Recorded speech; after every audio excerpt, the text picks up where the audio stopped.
Sobrang napabilib ang Lakers coach si JJ Redick sa pinapakitang laro ni Rui Hachimura ngayong preseason. Pero bago yan, former Lakers guard na si Scottie Pippen Jr. nabigyan na ng kontrata ng Memphis Grizzlies.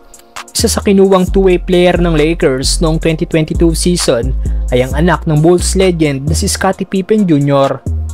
Kung saan sa season na yon 6 games lang nakapaglaro si Pippen at nag-average lang ng 2.3 points per game.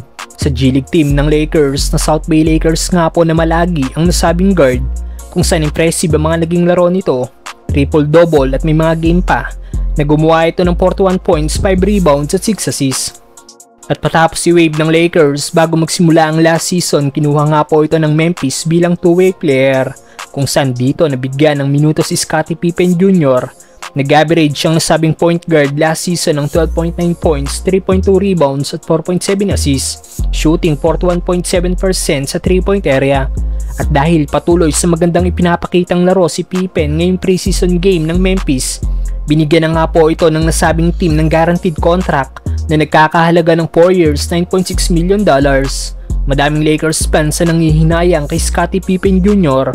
Dapat binigyan na daw ito ng kontrata ng Lakers dati pa. Ano masasabi nyo dito mga brother?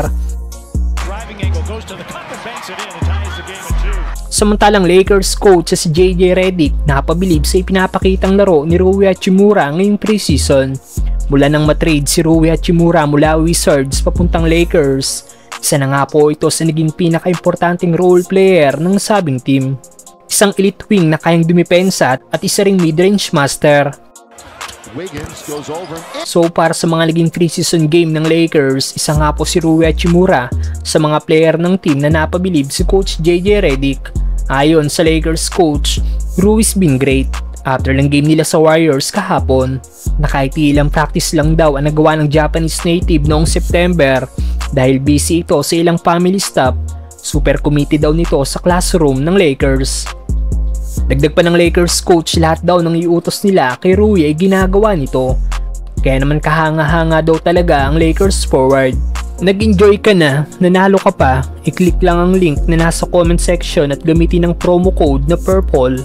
Piliin ang sport option para makakuha ng 12,000 bonus. On court, kapansin-pansin ang improvement ng laro ni Rui Hachimura. Dahil sa kanilang mga naging preseason game, nag-average ito ng 12.8 points, 7 rebounds at 1.3 assists per game. Tumaas ang rebounding numbers ng Japanese native dahil last season 4.3 rebounds per game lang ang average nito, given na limitadong minuto lang ang nakukuha nito ngayong preseason. Paano na lang kaya sa regular season? Para din sa mga hindi nakakaalam, bata pa nga po si Rui dahil ito ay 25 pa lang, wala pa ito sa kanyang prime years. Kaya kung magtutuloy-tuloy ang ganitong production ni Rui Hachimura ngayong regular season, malaki ang magiging parte nito sa success ng Lakers.